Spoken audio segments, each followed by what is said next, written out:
औज़ु बिल्लाहि समीइल अलीम मिनश शैतानिर लईनिर रजीम। बिस्मिल्लाहिर रहमानिर रहीम। अल्हम्दुलिल्लाहिल मुतजल्ली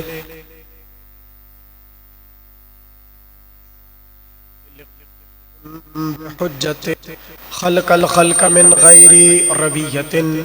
अस्सलातु वस्सलामु अला रसूलिहिल करीम व खातिमिन नबिय्यीन व जद्दिल मासूमीन अबिल क़ासिम मुहम्मद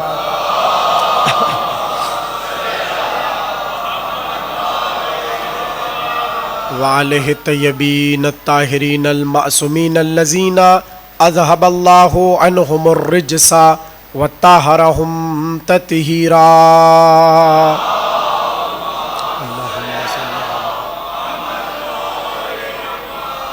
वलानतुल्लाहि अला आदाइहिम अजमईन मिनल आन इला क़याम यौमिद्दीन। अम्मा बअदु फ़क़द क़ाल अल्लाहु तबारकहु फ़ी मुहकमे किताबिहिल मजीद वल फ़ुरक़ानिहिल हमीद। बिस्मिल्लाहिर रहमानिर रहीम। व इज़ इब्तला इब्राहीमा रब्बुहु बिकलिमातिन फ़अतम्महुन्ना क़ाल इन्नी जाइलुका लिन्नासि इमामा क़ाल व मिन ज़ुर्रिय्यती क़ाल ला यनालु अहदिज़ ज़ालिमीन। सलावत।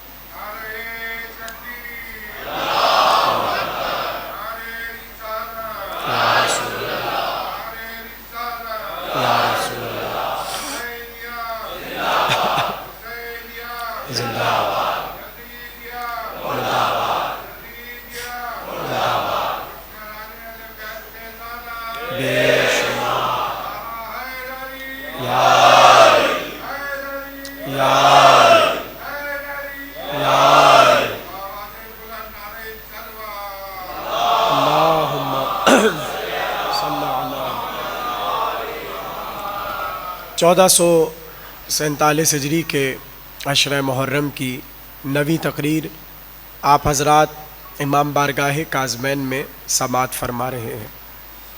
यहाँ मुसलसल 8 दिन तक हमने इस मौजू पर गुफ्तगू की कि इमामत की हकीकत क्या है। इसलिए कि इमाम अगर सही बनाया जाए, बल्कि ये जुमला मैंने ठीक नहीं कहा, इमाम जो अल्लाह ने बनाया है उसे अगर ठीक मान लिया जाए तो इंसान की आखिरत महफूज रह जाती है, इंसान का अकीदा महफूज रह जाता है। मैं अक्सर ये बात करता हूँ और जो मुसलसल सुनने वाले हैं वो इसकी गवाही देंगे कि आले मोहम्मद के दर पर इतनी बरकत है कि जो भी मौजू इनके दरवाजे पर झुक जाता है ये उसे ऐसा उरूज अता करते हैं कि देखिए आज सिलसिले की आखिरी नशिस्त है और अभी तक हम असल बात की तरफ बढ़ ही नहीं सके। गिनती की शायद 1-2 अलामतों का जिक्र हो गया होगा, अभी तो कई अलामात है जिसकी तरफ हम बढ़े ही नहीं। ठीक, अब जितनी मिसालें और जितनी जहते और जिस जाविये से मैंने आपके सामने गुफ्तगू की और इमामत के मसले को समझाया और इसको ज़ेरे बहस लाया, तो आप ये सब गवाही देंगे जो पहले दिन से सुन रहे हैं कि जितनी हमने गुफ्तगू की इमामत के ज़ेल में, उस पर अगर कोई पूरा उतरता है तो वो या अली है या अली के बेटे हैं। जो पहले दिन से सुन रहा है कम से कम वो तायीद करे। यानी जिस जाविये से हमने गुफ्तगू की कि इमामत क्या है, इमामत के लवाजमात क्या है, इमामत का खासा क्या है, इमाम होता कौन है, इमाम की सिफात क्या है, उस पर अगर कोई पूरा उतर रहा है तो या वो अली है या वो अली के वो बेटे जो मंसूस मिनल्लाह है, जिनकी इमामत का खुद या तो नबी ने ऐलान किया या बाद नबी अली ने ऐलान किया। यहां तक है सब मेरे साथ। और मैं ये बात भी बता चुका कि बड़े बड़े मुतकल्लिमीन कह चुके कि जितनी तलवार इस मसला इमामत और खिलाफत पर चली है, कोई इस्लाम का मसला ऐसा नहीं कि जिसपे इतनी तलवार चली हो। हम इमामत कहे या खिलाफत कहे, बात एक ही है। इसलिए कि हम जैसे बाद नबी बगैर वक्फे के अली को इमाम मानते हैं, इसी तरह बाद नबी बगैर वक्फे के हम इधर उधर नहीं भटकते। देखिए, ये हमारा इमाम बाड़ा है, हम यहां पर अपना अकीदा बयान करेंगे। सब ये बात कान खोल कर सुन ले बहुत अच्छी तरह। बाद नबी हमारे यहां अली है, बगैर वक्फे के अली बाद नबी इमाम, अली बाद नबी खलीफा, अली बाद नबी वसी, अली बाद नबी वजीर, अली बाद नबी जानशीन। अब जहां तक ये बात रह गई कि क्यों इख्तिलाफी मौजूआत को मिंबर पर लाया जाए, तो भाई आप अपनी किताबों को उठाकर पढ़िए और देखिए कि दुनिया में सबसे पहला जो लहू का कतरा बहा, उसके पीछे भी खिलाफत थी।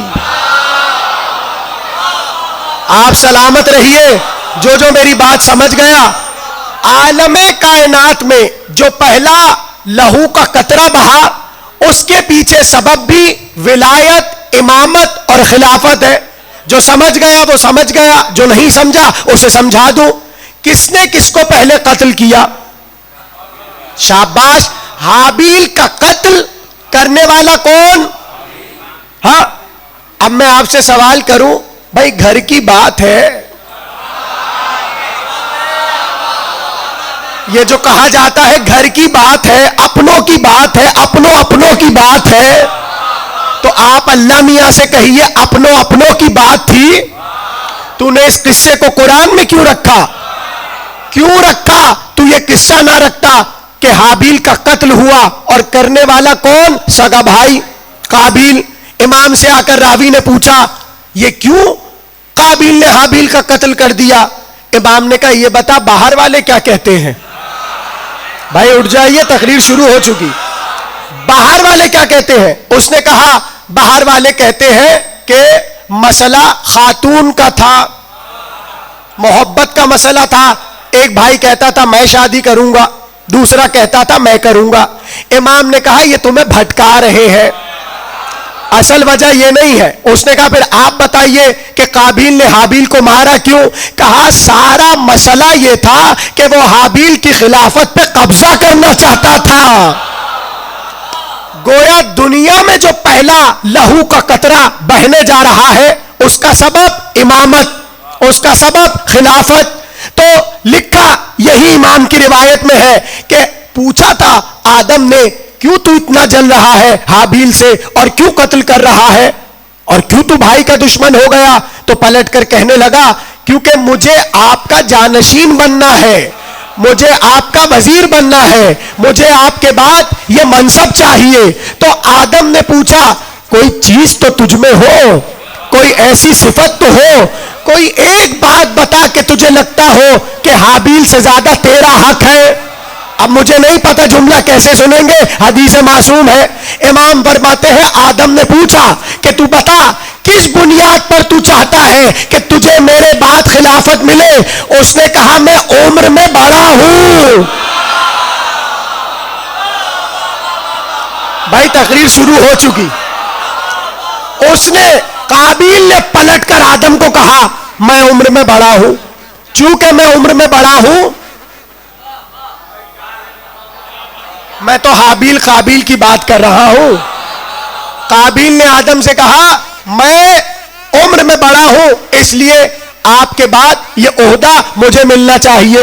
और आदम ने यह जवाब दिया, सुन, ये ओहदा ना उम्र की बुनियाद पर मिलता है, ना ख्वाहिश की बुनियाद पर मिलता है, बल्कि अल्लाह जिसे चाहता है ओहदा अता करता है। यानी पहले दिल खिलाफत के जेल में फैसला हो गया। खिलाफत ना उम्र पे मिलती है, ना जाती पसंद पे मिलती है, जिसे खुदा चाहता है उसे अता कर।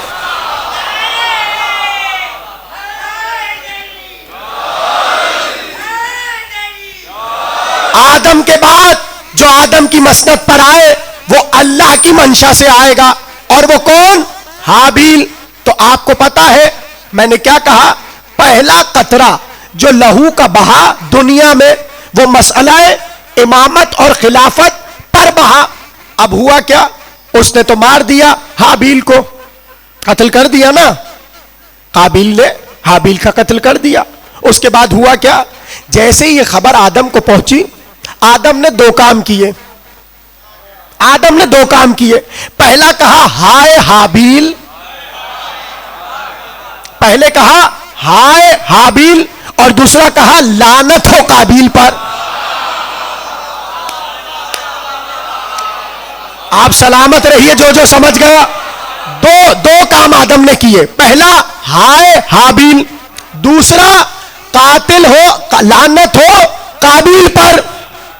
अब मैं आदम से कहूं घर का मसला है, चार दीवारी की बात है, आप इसे अंदर ही रहने दीजिए।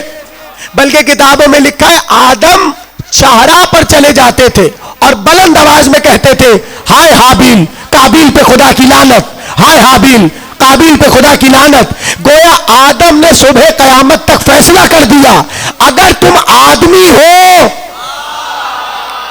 तो कातिल पर लानत करना, मकतूल पे गिरिया करना।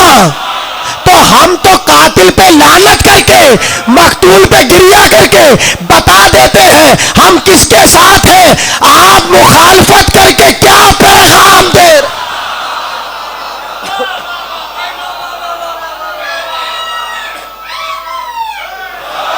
आवाज बढ़ाओ भाई, मैं तो इमामत पर बात कर रहा हूं। यानी पहला लहू जो आलम में बह रहा है, दुनिया का पहला कत्ल, उसकी बुनियाद बना यह सिलसिला। अच्छा, अब यहां बहस है आदम कितना रोए। कुछ कहते हैं 40 रोज तक रोते रहे, कुछ कहते हैं 40 साल तक रोते रहे। अब मुझे इससे सरोकार नहीं है कि 40 दिन रोए कि 40 साल रोए। मुझे तो बस इतना सवाल करना है कि कहीं जिब्रील ने आके कहा हो क्या बिदत कर रहे हो आदम। मैं बिल्कुल सामने की बातें कर रहा हूं, कोई नई बात नहीं है, इसलिए कि इस मजलिस में इस वक्त बरादरान अहले सुन्नत भी तशरीफ फरमा है। तो मैं तो आपसे सवाल कर रहा हूं कि जब आदम रोए, मुस्तकिल गिरिया कर रहे हैं, तो आया हो कोई मलक और आके कहा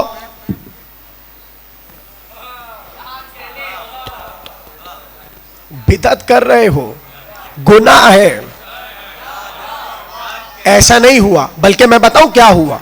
मलक आया और आके कहा आदम तुमने इतना रोया, तुम इतना रोए किसे? हाबील को। अल्लाह को रोना अच्छा लगा, हदीस है हदीस। आकर मलक ने कहा तुम आदम को रोए, अल्लाह को यह रोना अच्छा लगा, और अल्लाह ने यह फैसला किया है क्योंकि तुमने हाबील पे गिरिया किया, अब अल्लाह हू बहू तुम्हें हाबील जैसा बेटा देगा। पता नहीं अज़ादार ये जुमला कैसे उठाएंगे। अल्लाह ने यह तय किया है, अल्लाह तुम्हें हू बहू हाबील जैसा बेटा देगा, जिसके रुखसार हाबील जैसे, जिसके लब हाबील जैसे, जिसका कद काट हाबील जैसा, जिसका चेहरा हाबील जैसा, जिसकी जुल्फे हाबील जैसी। और उसे अल्लाह ने कहा हिबतुल्लाह, अल्लाह का हदिया, और नाम है शीस। जुमला सुन लिया आपने। पता चला अल्लाह रोने पर सजा नहीं देता, जजा देता है। कदर कर लेना जुमले की।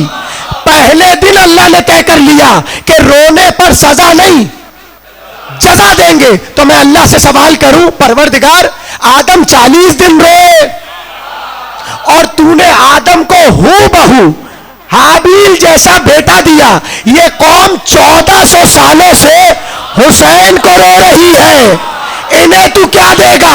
अजब नहीं पुकार के कहे मैं अपना तरीका नहीं बदलूंगा, तुम हुसैन को रो रहे हो, तुम्हें हूबहू हुसैन जैसा महदी अता करो।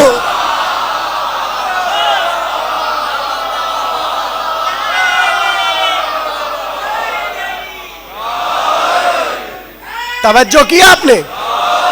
अब हुआ क्या? अच्छा देखिए यहां पे फिर एक बात सुन लीजिए, आ गई तो मैं कहता हुआ गुजरू। नबी की महफिल लगी है, ऐसे में आके नबी को किसी ने बताया वो फुला साहब ने फुला साहब को कत्ल कर दिया। हाँ, तवज्जो से सुनिएगा। या रसूल अल्लाह, फुला साहब ने फुला को, नबी ने कहा काबिल पे खुदा की लानत। मैं कुछ कहना चाह रहा हूं। उसने कहा फुला साहब ने फुला को कत्ल कर दिया। नबी ने कहा काबिल पे खुदा की लानत। उसने घबरा के कहा अभी ये इस कातिल की बात हो रही है, इस कातिल की बात हो रही है, आप कह रहे काबिल पे लानत। नबी ने कहा सुनो, जो जिस शय की बुनियाद रखता है जब तक वो काम होता है वो उसमें शरीक रहता है। अब कल ज़ियारत आशूरा पढ़ोगे तो पढ़ लेना, आए आले मोहम्मद उस पे लानत जिसने जुल्म की बुनियाद रखी। अब जब तक जुल्म होगा पहला जालिम 7 लानत खाता रहेगा।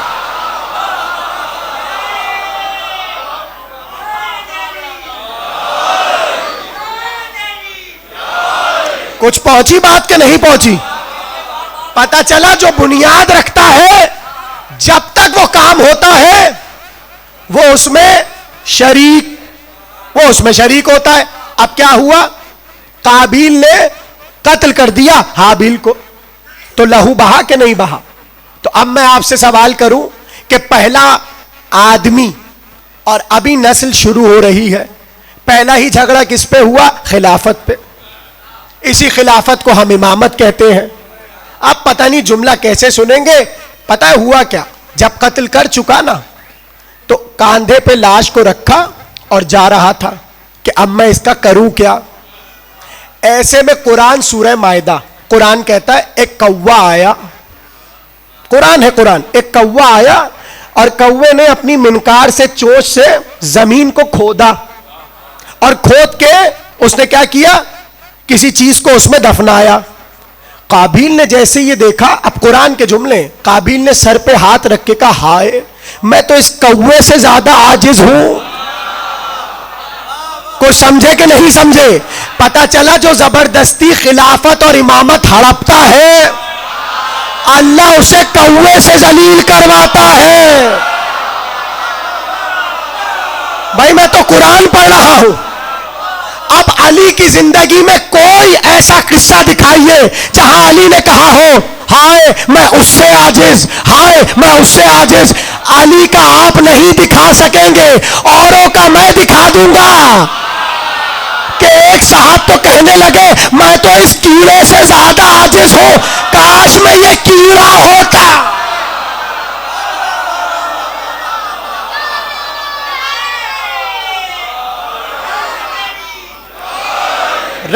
रब्त के साथ नारा, रब्त के साथ अच्छा लगता है, सबकी तवज्जो है।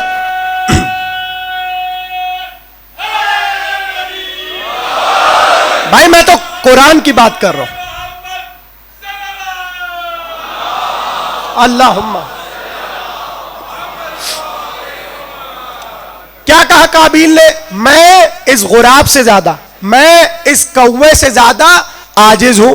तो यहां से यह पता चला कि जो ये ओहदा चाहता है उसे आलिम होना चाहिए।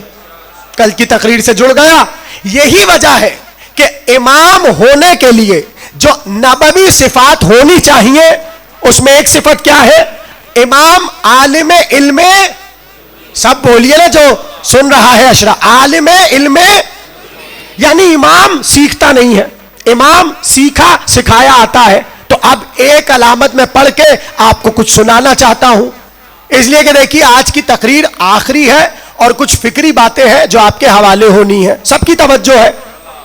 आपके इमाम की एक अलामत है। वो अलामत क्या है? इमाम जानता है कि मेरी शहादत कब होगी, इमाम जानता है कि कातिल कौन होगा, इमाम जानता है जगह कौन सी होगी, इमाम जानता है वक्त क्या होगा। आपका है अकीदा? अलामत इमाम है, इमाम अपनी शहादत का वक्त, जगह, मकाम, कातिल एक एक चीज जुज़ियात इमाम जानता है, सबका अकीदा है। इसी बुनियाद पे आप आलिम इल्म लदुन्नी से समझ लीजिए कि आलिम इल्म लदुन्नी है, लेकर आया है। उसमें एक चीज क्या, इमाम अपनी मौत का वक्त जानता है। अब आप पर एक एतराज होता है और आज मैं उसका जवाब देना चाहता हूं, अगर तवज्जो है। हुसैन को जब पता था कि करबला में शहीद होंगे, अब ये तो इमामत का कितना कलीदी मसला है। जवान बोले अगर आपको ये छेड़ते हैं बाहर वाले, हमें तो बहुत छेड़ा बचपन में स्कूल में, तुम लोग तो कहते हो कि पता था सब कुछ। मैंने कहा हाँ पता था, तो फिर गए क्यों? अब उस वक्त नहीं पता था, अब पता चल गया। तो अब आप भी सुन लीजिए, है कि है ना इमामत का मसला। हाँ, कि इमाम को तो पता है उसका वक्त शहादत, उसका कातिल कौन, वो कहां मारा जाएगा। जब ये सब कुछ पता है और वहां जा रहे हैं, तो भाई ये तो खुदकुशी है। तुम्हारा तो मौला खुदकुशी करता है, इतने तुम फजाइल पढ़ते हो और वो खुदकुशी कर रहा है। सुन लिया आपने? मैंने कहा अच्छा चले, यानी आप ये कहना चाह रहे हैं कि अगर किसी को पता हो कि वहां मेरी मौत वाक़ई होगी और वो वहां जाए तो ये है खुदकुशी। कहने लगे हाँ ये खुदकुशी है। मैंने कहा ठीक है, हम आपके साथ हैं, अब आप भागिएगा नहीं, अब भागिएगा नहीं, हम आपके साथ। यानी अगर किसी को पता है कि वहां मैं मारा जाऊंगा और वहां वो जा रहा है, ये क्या है? अब पता नहीं आप कैसे सुनेंगे। कुरान सूरह साफात, इब्राहिम कह रहे हैं या बुनैया इन्नी अरा फिल मनाम इन्नी अस्बहु का।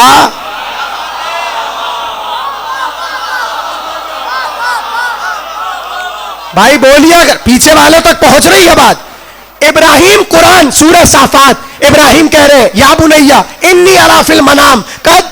इन्नी अस्बहुक, ए बेटे मैंने ख्वाब में देखा कि मैं तुम्हें ज़िबह कर रहा हूं।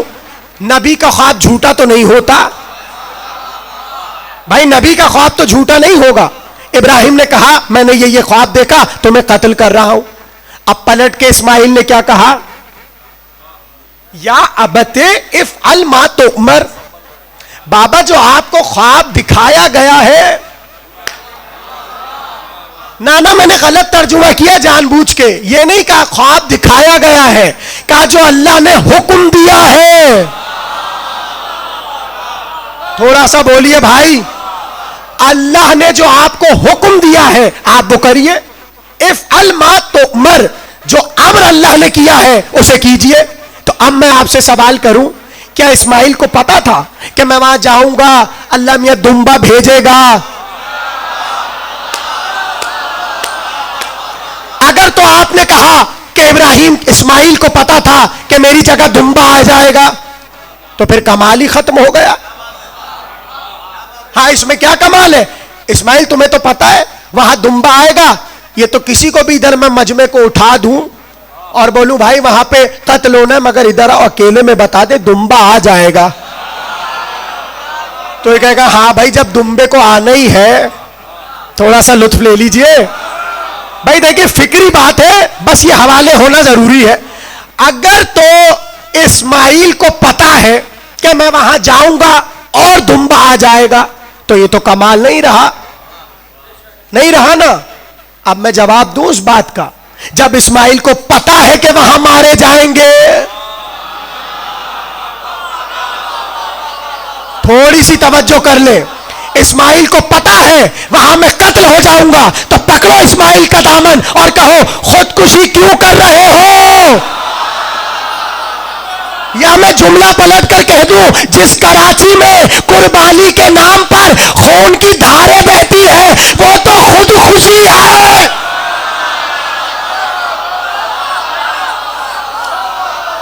अच्छा, ये सब मुसलमान इसलिए भूल जाते हैं क्योंकि यहां गोश्त मिल रहा है। भाई हंसे नहीं, शबे आशूर है, मैं तो आपको मिसाल समझाने के लिए बता रहा हूं। क्या? चूंकि वहां पर खाना है, तो खाना तो यहां भी है ना, यहां भी आप जरा सा साथ दे दीजिए, जैसे आप इस्माइल का साथ दे रहे हैं। तो एतराज समझ आ गया। अब मैंने क्या कहा, एतराज फिर सुन लीजिए। हुसैन को अगर पता है कि वहां शहादत है, या अली को अगर पता है कि मैं मस्जिद में जाऊंगा और अभी मेरी शहादत हो जाएगी तो ये तो खुदकुशी हुई। ये इब्ने मुलजिम को जगाना, ये हुसैन का करबला जाना, और हर इमाम को आप जहन में ले आइए, हर इमाम को पता है, इमाम रिजा को पता है मर्ग में मेरी शहादत है, इमाम काजिम को पता है काजमैन में मेरी शहादत है। ठीक बात पहुंच रही है। अब सवाल यह है कि जब इमाम को पता है तो वो क्यों जा रहा है? ये तो खुदकुशी हो गई।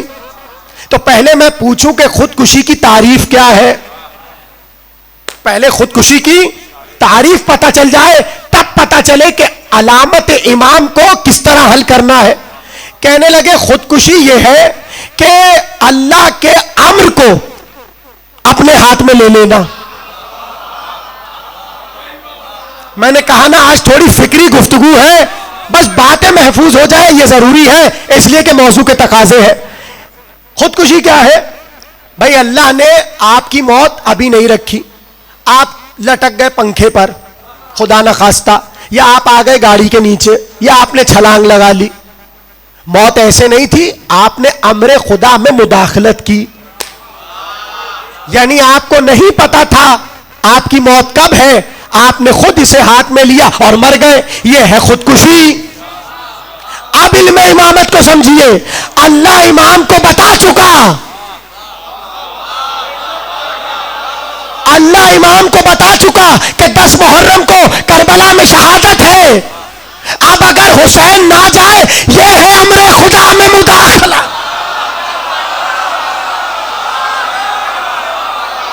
क्या इल्मी मजमा है खुदा की कसम।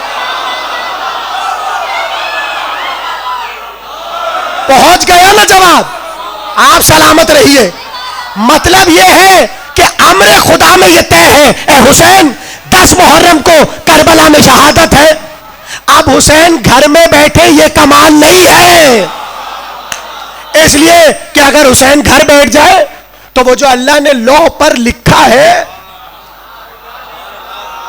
हुसैन ने उसमें मुदाखलत कर दी, गोया मामला बिगड़ गया। पता चला अमरे खुदा में मुदाखलत करने का नाम खुदकुशी है।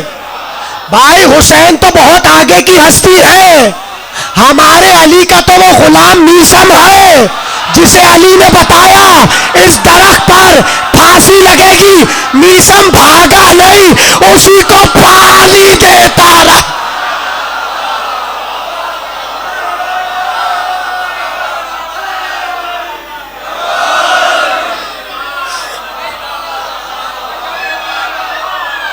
कैसा लग रहा है मौजू?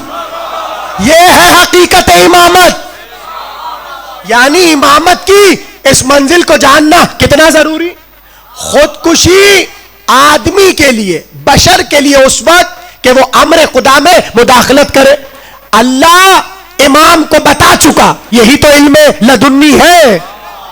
अल्लाह बता चुका कि तुम्हारी शहादत ऐसे होना है। अब अगर इमाम उस पर अमल ना करे, यह है अम्र में मुदाखलत। अब ये बात भूलेंगे तो नहीं? कोई नहीं भूलेगा ना। यहां से इतना पता चल गया कि जो आलिम इल्म लदुन्नी हो वो अपनी शहादत को जानता है, और यही इमाम की एक बड़ी अलामत है। अब 2 चीजें मुस्तकिल मैंने बयान कर दी। पहली चीज, इमाम अफजल होना चाहिए। अब ये मैं उनसे बात कर रहा हूं जो पहली तकरीर से सुन रहे हैं। इमाम अफजल होना चाहिए, हम गुफ्तगू कर चुके। इमाम आलिम इल्म लदुन्नी होना चाहिए, ठीक, इस पे हम तफसील से गुफ्तगू कर चुके। तीसरी चीज, इमाम मासूम होना चाहिए। इमाम ने कभी बुत को सजदा ना किया हो, इमाम ने कभी गुनाह ना किया हो। अब ये जो आयत में पढ़ रहा हूं मुस्तकिल, इसमें अल्लाह क्या कह रहा है? इब्राहिम ला यनालु अहदिस जालिमीन, इब्राहिम मेरा ये ओहदा, ये जो ओहदा इमामत है, ये जालिम तक नहीं पहुंचेगा। तो जुल्म क्या है? कहा जो छोटे से छोटा गुनाह हो वो जुल्म है, और उसे करने वाला जालिम है। पता चला ये आयत बता रही है इमाम वो होगा जो जालिम ना हो। जालिम कौन? जो गुनाह करे, जो गुनाह ना करे वो मासूम। इल्म कलाम है भाई। अब मैं क्या करूं, मौजू तो तमाम होने जा रहा है। अब सवाल यह है कि अली की इस्मत कहां से तलाश करें? अब मौका नहीं बचा, वरना मैं तफसील से बताता कि इस्मत अली पर क्या दलील। मैं जल्दी जल्दी बस 3 आयतों की तरफ इशारा कर रहा हूं जिसमें अली की इस्मत बयान की। पहली आयत ततहीर, जिसमें अली की इस्मत बयान की गई। दूसरी आयत मुबाहिला, आयत मुबाहिला जिसमें नबी ने कहा अपने मर्दों को लाओ, अपनी औरतों को लाओ, अपने बच्चों को लाओ। तो जो भी यहां से गया, और अली तो नफ्से रसूल बन के गए, तो जैसे नबी वैसे अली। तो आप क्या कह सकते हैं कि नबी मासूम नहीं? मैं बहुत तेजी से गुजर रहा हूं। क्या कोई बेअदबी करके कह सकता है कि नबी मासूम नहीं? अगर आपने कहा नबी मासूम नहीं, तो भाई आप अपने इस्लाम पे फातिहा पढ़ दीजिए। इसलिए कि जब आपका नबी ही मासूम नहीं है, या किसी गैर मासूम को मसनद पे बिठाने के लिए नबी को तो गैर मासूम नहीं बनाया जा रहा। चौथी चीज क्या है? इमाम नबी की तरफ से साहिब मोजज़ा होता है, यानी जो इमाम हो वो साहिब मोजज़ा हो। पिछला अशरा पूरा पढ़ चुका मैं विलायत मासूम पर, और उसमें मैं समझा चुका कि एजाज क्या है और मोजज़ा क्या है। 5वीं सिफत क्या है नबी की? 5वीं सिफत नबी की यह है कि नबी क्या होता है? मासूम होता है, साहिब मोजज़ा होता है, आलिम इल्म लदुन्नी होता है, शजा होता है। यानी नबी की सिफत यह है कि नबी शजा हो। अब जो भी नबी के बाद वली हो, वजीर हो, वसी हो, इमाम हो, वो शजा होना चाहिए। अब या तो चुपचाप अली की शजात मान लीजिए, वरना फिर मैं अभी किस्से सुनाना शुरू कर दूं कि घोड़ा पहले भागा था, सरदार पहले भागा था, या फौज पहले भागा।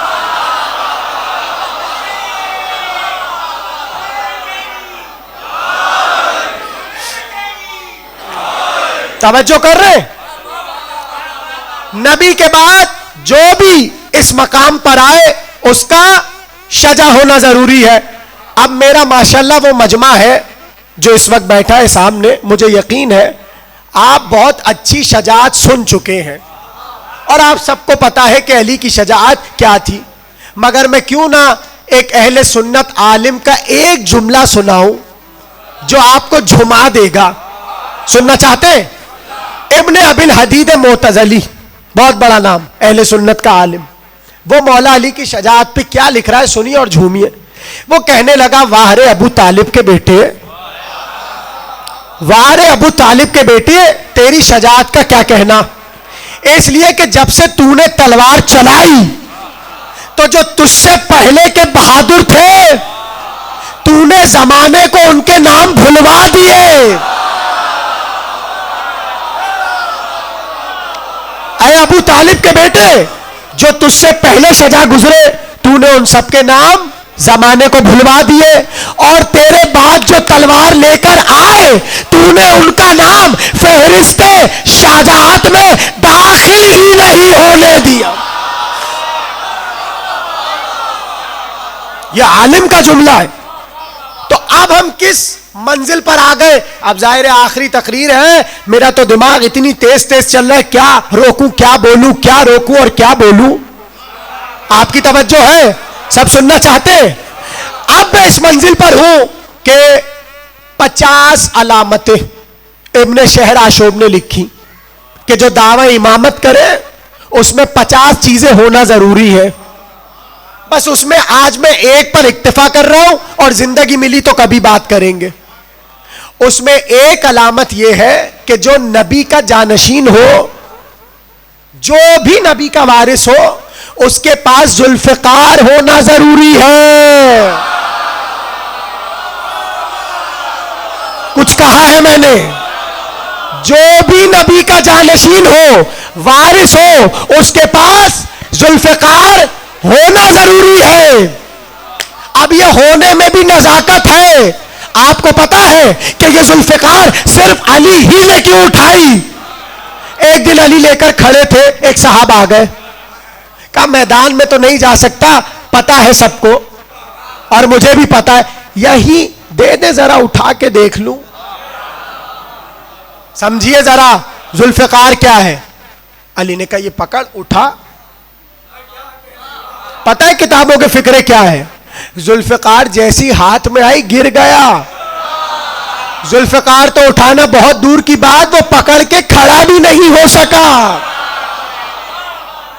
ये किताबों में लिखा। यानी जुल्फिकार का वजन इमाम उठाए। इमामत रसूलुल्लाह की सिला हथियार रसूल, और जो इमाम हो उसके पास हथियार रसूल होता है। लेकिन मैं क्या करूं, इख्तिलाफात की बौछार है। कहने लगे कहां से आई है भाई जुल्फिकार? बोलिए, आप बोलिए फिर मैं बताता हूं कहां से आई। सब बोले ना, शाबाश। यानी आप सबको पता है जुल्फिकार आसमान से आई। इख्तिलाफ सुनिए भाई, ये क्या आसमान पे कोई लोहार की दुकान है? आसमान पर क्या कोई लोहार का कारखाना बना है जहां तलवारें बनती हो और अल्लाह ने बनाकर जिब्रील के हाथ भेजा हो? अब इख्तिलाफ है, आपसे भी पूछा जाता है क्या कोई जुल्फिकार आसमान पे बनी थी और कोई लोहार की दुकान थी? तो अब अगर कोई पूछे ना, आप कहिए वो जो आसमान पे मंडी लगी हुई है ना,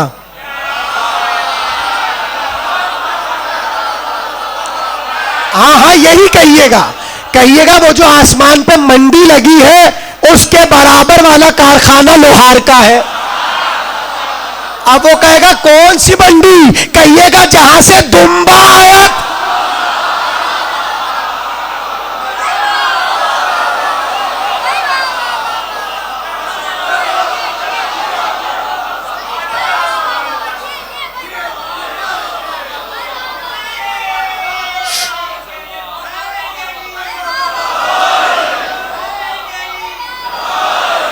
आप सलामत रहिए, बस तकरीर आखिरी मरहलों पर है। आसमान से कैसे आ सकता है? अच्छा चलिए, बढ़ाई भी नहीं है आसमान पर, बढ़ाई भी नहीं है ना, तो फिर मूसा का आसा कहां से आया? यानी आप अगर एक चीज पर एतराज करेंगे तो एतराज बहुत दूर तक जाएगा, इसलिए एतराज करने से पहले सोच लीजिए। तो जुल्फिकार इमामत की अलामत, यानी जिसके पास जुल्फिकार वो इमाम। तो अभी आपने जिसको भी इमाम बनाया हुआ है, भाई इमाम ज़माना तशरीफ लाएंगे तो उनकी अलामत में क्या है? अल्लाहुम्मा सल्ली अला मुहम्मद वाल। हजरत जब आएंगे उनके पास ये सब चीजें होंगी, असा भी होगा, जुल्फिकार भी होगी, नबी की ज़िरा भी होगी, ताबूत सकीना भी होगा, अमामा रसूल भी होगा। यानी जितना नबवी लिबास है और नबवी हथियार है वो साहिबुल अम्र के पास होगा। अब मैं एक जुमला कह के जल्दी से आगे बढ़ जाऊं। जुल्फिकार का मतलब क्या है? जुदा करने वाली। जुल्फिकार यानी जुदा करने वाली, इमाम की एक अहम अलामत। यानी जो दावा इमामत करे उससे कहिए जुल्फिकार दिखाओ। कोई भी दावा इमामत करे, कहे जुल्फिकार दिखाए, हम आपको मान जाएंगे। इमाम से पूछा जुल्फिकार को जुल्फिकार क्यों कहते हैं? इमाम ने कहा चूंकि ये फर्क करती है, ये जुदा करती है। का क्या मतलब? कहा दुनिया में औलाद से जुदा कर देती है, आखिरत में जन्नत से जुदा कर देती है। यह जुल्फिकार का मतलब है, जुदा करने वाली। और खुदा की कसम, जुल्फिकार ही के अगर फजाइल पढ़ दिए जाए, इमाम, मैं फिर आपको बता रहा हूं, इमाम बहुत बड़ी हस्ती है।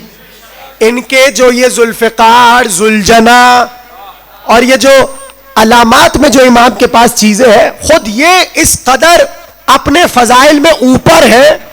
और भाई ये कोई हम थोड़ी हैं कि हम चाहते हैं कि जुल्फिकार के फजाइल हो, ये तो अल्लाह चाहता है। अब आप परेशान हो रहे, अच्छा अल्लाह मियां चाहता है कि जुल्फिकार के फजाइल हो। अल्लाह ने मूसा से पूछा तुम्हारे हाथ में क्या है? ए मूसा मा तिल का भी यमीनी का या मूसा, मूसा तुम्हारे हाथ में क्या है? असा था ना, अल्लाह को नहीं पता था असा है। यहां उलमा ने, सुन्नी उलमा ने लिखा कि अल्लाह सवाल इसलिए कर रहा है ताकि अल्लाह देखे कि मूसा इसके फजाइल कैसे सुनाएगा। और पलटकर मूसा ने कहा कभी मैं तकिया बना लेता हूं, कभी मैं अजदहा बना लेता हूं, कभी मैं पत्ते तोड़ लेता हूं। पता चला ये चीजें जो है अल्लाह इनके फजाइल भी पसंद करता है, तो जो इनका मालिक है उसके फजाइल पसंद नहीं करेगा। अभी भी बोलते रहोगे कब तक अली अली होगा? अरे अल्लाह आसा के फजाइल पसंद करे, तुम्हें अली के फजाइल पे मौत आवे। अल्लाह को आसाए मूसा के फजाइल सुनना पसंद है और कह रहे तेरे हाथ में क्या है। तो अब जुल्फकार के बड़े फजाइल है, बस एक जुमला कह के मैं तकरीर को तमाम कर रहा हूं। एक जुमला सुनिए, इसकी सबसे बड़ी फजीलत यह है कि इसे जनाब सैयदा ने भाई कहा है। उर्दू जबान में जुल्फकार का तर्जमा होगा बहन। और देखिए शोहरा तशरीफ फरमाए, मीर अनीस ने जितनी जुल्फकार की तारीफें की उसमें जुल्फकार को दुल्हन बनाया और मोन्नस बनाया। अब अगर आप बुलंद आवाज से सलाफात पढ़े तो एक बंद याद आ रहा है मुझे।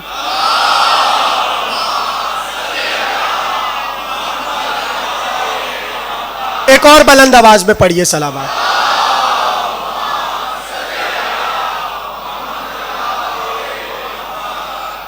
मीर अनीस ने पूरा जुल्फकार की तारीफ की और बताया कि ये जुल्फकार क्या है। उसमें मीर अनीस कभी इसे परी कह रहे हैं और आखिर में तो अजीब बैत की, का सेबे चमन खुल्द की बूबास थी फल में, रहती थी वो शब्बीर से दूल्हा की बगल में। जुल्फकार, अब जुमला सुनिए, जब भी मौला अली आते जंग करके जनाबे सैयदा को जुल्फकार देते और कहते इसे धो दो। सैयदा उसे धोती और वापस घर में एक मकाम था वहां लगा देती। एक दिन अली घर में जो लौटे तो देखा जुल्फकार धुली हुई है मगर एक खून का कतरा नहीं धुला और लगा हुआ है। तो अली ने जुल्फकार को उतारा और कहा सैयदा बीबी आपने इसे धोया? बीबी ने कहा मैंने धोया। ऐसे में रसूल अल्लाह आ गए, कहा ये जो खून का कतरा है ये लगा हुआ है। ऐसे में रसूल ने कहा या अली जिब्रील आ रहे हैं और आकर बता रहे हैं कि ये खून का कतरा अल्लाह ने इसलिए छोड़ दिया ताकि सुबह कयामत तक तुम्हारी शजाअत के तस्करे रह जाएं और इस अंदाज में रह जाएं कि जो कतरा है लहू का ये अम्र इब्ने अब्दवत का है। जब भी तुम अपनी मयान से जुल्फकार को निकालोगे सारे फरिश्ते इस कतरे को देख देख कर तुम पे दुरूद पड़ेंगे। अब आप सोच रहे होंगे पता नहीं मैं कहां जुल्फकार पे चला गया। नहीं, जुमला सुन लीजिए, अगर अभी भी किसी को अली की शजाअत समझ नहीं आ रही तो कतरा तो लहू का है और मेहदी लाएंगे। तब आप वो सारे कतरे देख लीजिएगा और पता चल जाएगा कि आज तक अल्लाह ने इसे महफूज रखा है। तो इमाम नबी का जानशीन, जहां जहां तक नबी की नबूवत जाए वहां वहां तक इमाम की इमामत जाए। नबी अगर आसमानों का नबी, इमाम आसमानों का नबी। नबी अगर जमीनों का नबी, इमाम जमीनों का नबी। नबी अगर इंसानों का नबी, इमाम इंसानों का नबी। नबी अगर जिनों का नबी, इमाम जिनों का नबी। अब यह कैसे पता चले कि इमाम जिनों का नबी है? कैसे पता चले?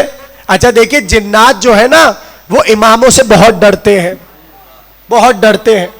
अब यह कैसे पता चला? नबी बैठे हुए हैं, ऐसे में पहलू में एक जिन है, जिन बैठा है, बहुत बड़ा सा है। कहते जैसी मस्जिद नबवी में अली आए वो जिन छोटा सा हो गया, छोटा सा हो गया और रसूल की अबा में छुप गया और कहने लगा मुझे छुपा ले छुपा ले छुपा ले। नबी ने कहा क्या हुआ, किससे घबरा रहा है? कहा वो जो शेर आ रहा है ना मस्जिद में।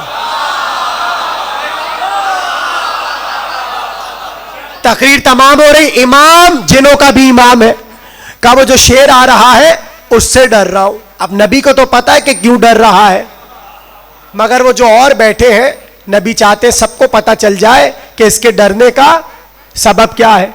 नबी ने कहा हाँ भाई डरने का सबब क्या है। कहा बस अब क्या बताएं, वो तो जब नूह कश्ती में बैठे अपनी पूरी कौम को लेकर और पानी आया और चल रही थी कश्ती, यहां तक के मेरे सरदार ने मुझसे कहा नूह की कश्ती में सुराख कर दे। मैंने अपना डंडा उठाया और चाहा कि नूह की कश्ती में सुराख करूं। बब मैंने जैसी डंडा उठाया ये जवान आ गया।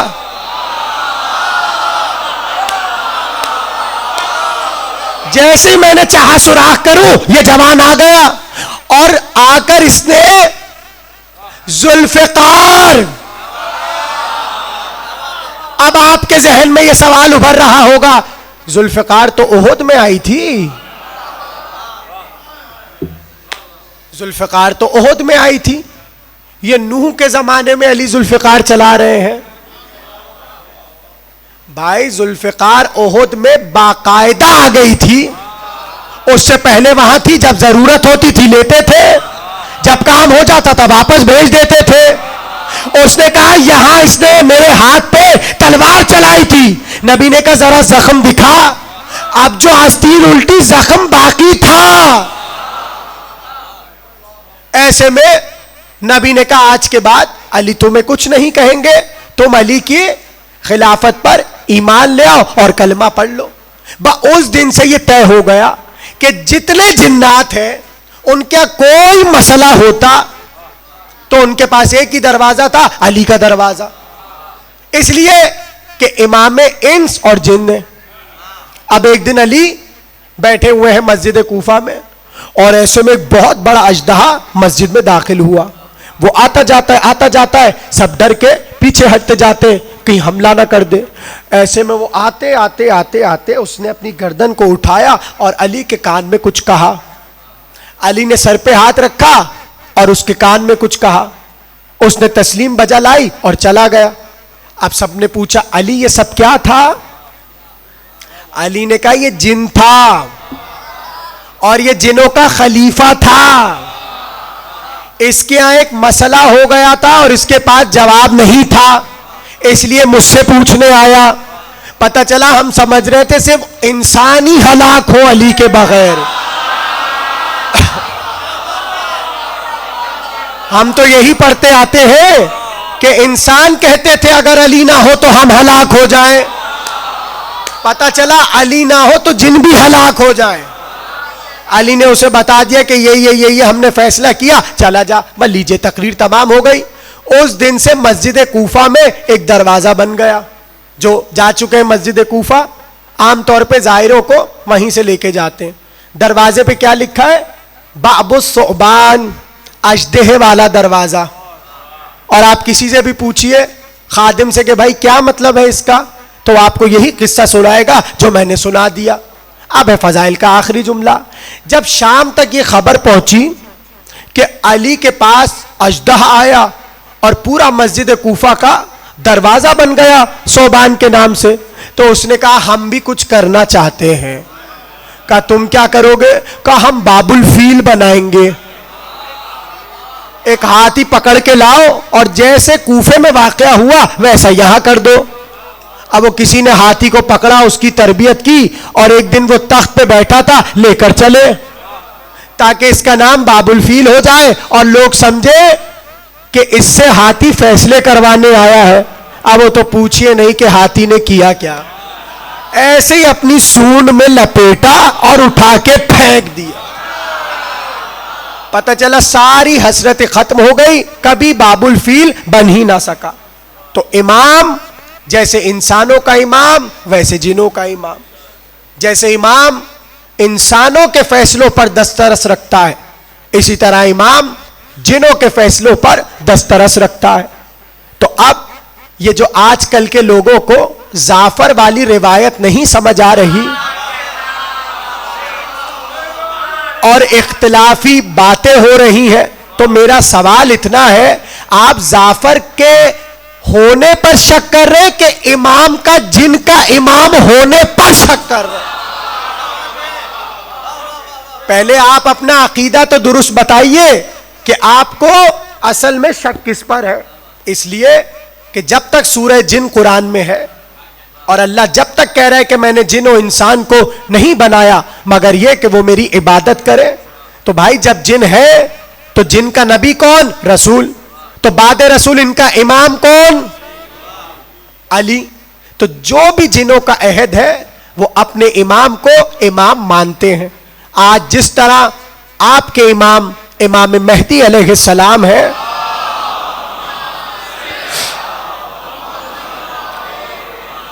इसी तरह जिनों के इमाम भी इमाम जमाना है। जैसे आप इमाम से तवस्सुल करते हैं, इसी तरह जिन भी इमामों से तवस्सुल करते हैं। जो इमाम होगा वो इंसानों का भी इमाम और जिनों का भी इमाम। बस तकरीर हो गई। आज है शब आशूर और आपको पता है आज के दिन और सुबह आशूर, सुबह करीब है, हम सलाम नहीं करते। जिसने अभी भी अपने गिरेबान को बांधा हुआ है वो चाक कर ले, इसलिए कि ये मेरी फरमाइश नहीं है, ये इमाम की ख्वाहिश है। कहा अपनी आस्तीनों को उलट लो, खबरदार किसी के चेहरे पे मुस्कुराहट ना हो, इसलिए कि जो आशूर के दिन हंसता है वो पूरे साल रोता है। और इस मसले को ऐसे समझाया, खबरदार दुआ ना करना। सलाम एक तरह की दुआ है। जब आप कहते हैं अस्सलामु अलैकुम, इसका क्या मतलब है? आप पर सलामती हो। तो खबरदार आशूर के दिन दुआ नहीं होती, इसलिए हम सलाम नहीं करते। तो अब मफातिहुल जिनान में तफसील से शेख कुम्मी ने लिखा कि सवाल फिर क्या करें जब एक मोमिन दूसरे मोमिन से मिले, आशूर के दिन का सलाम ना करो, क्या करो? का गले मिलो, हुसैन का नाम लो, पुरसा दो और कहो हाय हुसैन। खबरदार लोगों की बातों में ना आए कि आशूर के दिन आदम की तौबा कबूल हुई, नूह की कश्ती अपने ठिकाने पे लगी और इब्राहिम आग से निकले। ये सब झूठी बातें हैं। इमाम ने कहा ये मुसीबत का दिन है, जालिमों ने हमारी मुसीबत से हटाने के लिए ये सारे वाकयात गढ़े हैं, ये सारी हदीसें झूठी है। आज बस गम का दिन है, कोई अपने कामों में मशगूल ना हो। आज बस एक काम है, हाय हुसैन, गरीब हुसैन, मजलूम हुसैन, बेकस हुसैन, लाचार हुसैन। बस इसके अलावा कोई काम नहीं होना चाहिए। रोते रहो, गिरिया करते रहो, इसलिए कि जो बीबी तुम्हारी मेहमान हुई थी अब वो अलविदा हो रही। वो रौनकें जो चांद देखकर अज़ा खानों में लगी थी वो अब धीमी होने जा रही। हुसैन जिस तरह इंसानों के इमाम वैसे ही जिनों के इमाम। इसलिए जब हुसैन मक्के से चले, रिवायात में है फरिश्ते आए, जिन आए और हुसैन से लिपट गए, कहने लगे मौला आप तन्हा ना जाइए, हम आपके साथ जाएंगे। हुसैन ने जिनों को वापस भेज दिया। पूरे सफर में आपको वाकयात मिलेंगे, जिन आते थे हुसैन से इजाजत तलब करते थे, हुसैन मना कर देते थे। बस चलते चलते आशूर का दिन आ गया और दो जिन करबला से उड़ते हुए जा रहे थे। जैसे ही वो करबला से गुजरे, उन्होंने अब जो देखा, चारों तरफ से दुश्मनों ने हुसैन को घेरा हुआ है। कोई पत्थर मार रहा है, कोई नेज़े मार रहा है, कोई तीर मार रहा है, जिसे कुछ नहीं मिल रहा वो खाक हुसैन पर उड़ा रहा है। ऐसे में इन दो जिनों ने देखा और ये चले। कहां पर गए? दौड़ते दौड़ते जाफर की तरफ गए।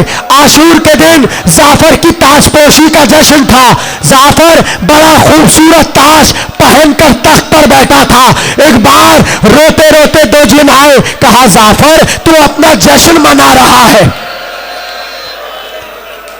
बड़ी फरमाइश है कि जाफर के मसाइब हो, अब आप रोने का हक अदा कीजिएगा। कहा जाफर ये क्या तू ताज पहनकर बैठा है? अरे जिसके सत के ताज मिला उसका घर लुट गया, उसके बच्चे मारे गए। जैसे ही जाफर ने सुना अपने ताज को उतार कर फेंक दिया। कहा क्या कहते हो? कहा हुसैन मर गए, आदा में गिर गए।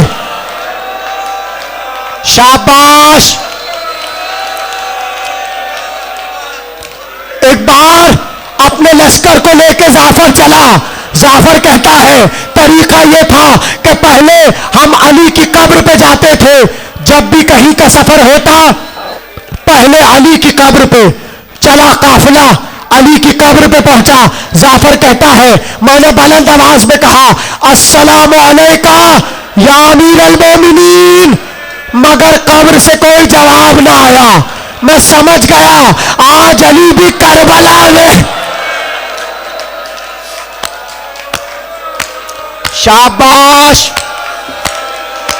अभी तो बहुत रोना है, मजलूम का ताबूत आएगा, बेकस इमाम का ताबूत। ताबूत देखकर बस एक बात याद रखना, ये उसी का जनाजा है। 3 दिन तक बेगोरो कफन। पकड़ो इसे, इस जवान को पकड़ो। अल्लाह अकबर। जाफर कहता है मैं लश्कर लेकर चला और मैं करबला पहुंचा।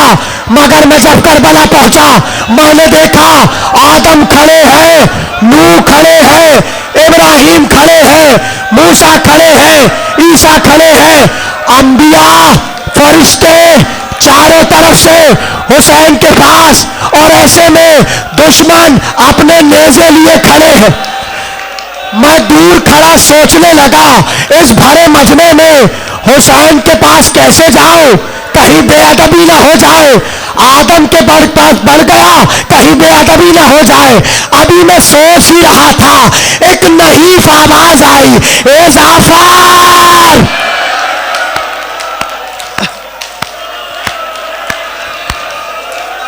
जाफर कहता है एक नहीफ आवाज आई, जाफर आओ, हुसैन बुलाया। जाफर कहता है मैं सफों को चीरता हुआ हुसैन के करीब गया। मैंने देखा अली खड़े हैं, रसूल खड़े हैं, जाफर तैयार खड़े हैं, हमजा खड़े हैं, हसन खड़े हैं। बहुत रोएंगे आप। जाफर कहता है मैंने देखा हुसैन का लहू गिर रहा है, हुसैन लहू लहान है। और ऐसे में एक शीशा है, नबी के हाथ में एक बोतल है, हुसैन का लहू चुल्लू में लेते हैं, उस बोतल में उड़ेल। मैंने देखा हसन भाई का बाजू दबा रहे हैं। एक बार मैं करीब गया, मैंने कहा मौला पूरे बदन पे जख्म है, मगर ये इतना गहरा जख्म कैसा है? रोके का जाफर पहचाना नहीं, ये जब अली असगर को तीर लगा था।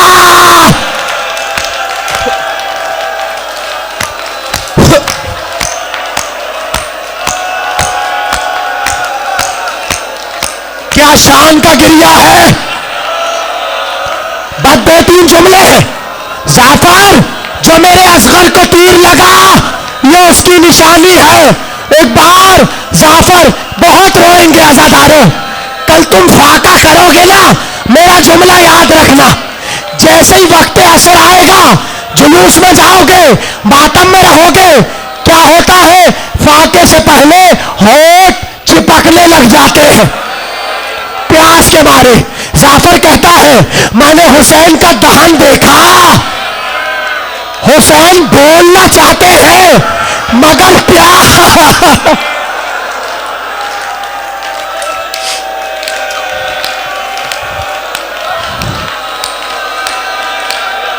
हुसैन के होठ चिपक रहे हैं। मैंने रोकर कहा मौला ठहरिए, मैं अभी फुरात पर जाता हूं, पानी लेकर आता हूं। बस ये कहना था। हुसैन ने कहा नहीं जाफर मुझे पानी नहीं पीना, ये कहकर जाफर मेरा बाजू थामा, मुझे मक्तल में लेके चले। एक दरख्त के नीचे एक लाशा पड़ा हुआ था। कहा जाफर पहचाना ये कौन है? कहा नहीं मौला, लाश की हालत अच्छी नहीं है। कहा गौर से दे। कहा मौला सीना फटा हुआ है। किसका लाशा है? कहा जाफर मेरा कलियल जवान अली अकबर।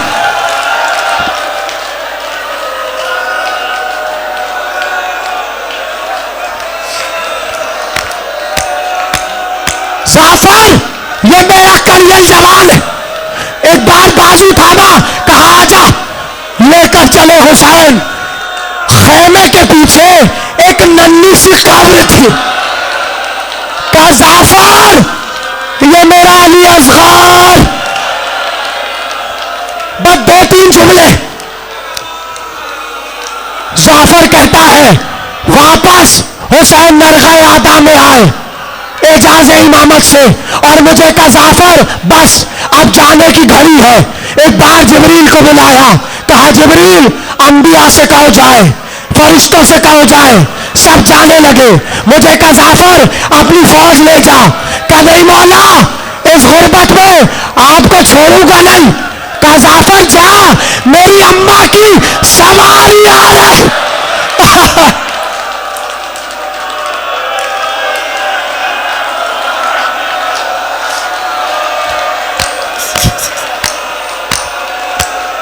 जाफर मेरी माँ फातिमा ज़हरा आ रही है। जाफर ने कहा मौला हुक्म इमामत है, मुझे जाना पड़ेगा, मगर कुछ तो हुक्म कीजिए। हुसैन ने कहा जाफर बस 2 काम हुसैन तेरे जमानत में दे रहा है। कहिए मौला। कहा जाफर मेरा मातम न छोड़ना। जाफर मुझ पे गिरिया करना। कहा दूसरा काम अजादारों बहुत रोगे। कहा दूसरा काम। कहा जाफर जब भी ठंडा पानी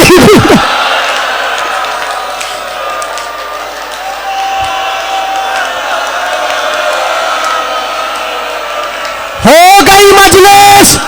आखिरी जुमले जाफर कहता है हुक्म इमाम से मैं जाने लगा, दिल तड़पता रहा, मगर हुक्म इमाम था। मैं घर लौटा, गिरिया कर रहा था। मेरी माँ ने पूछा जाफर क्या हुआ? कहा माँ हुसैन ने वापस भेज दिया, बस ताबूत आ रहा है। आखिरी जुमले। कहा माँ हुसैन ने वापस भेज दिया। जाफर की माँ ने कहा हे जाफर वापस चला जा, वरना मैं तुम्हें बख्शूंगी नहीं। जा हुसैन की नुसरत कर। आखिरी जुमला। जाफर कहता है एक बार मैं चला और अब जो पहुंचा मैंने देखा जमीन हिल रही है, आसमान फट रहा है, शिमर के हाथ में एक सर है जो पटकता जाता है, एक बीबी रोती जाती है लाश हुसैन पर। हाय हुसैन वाह।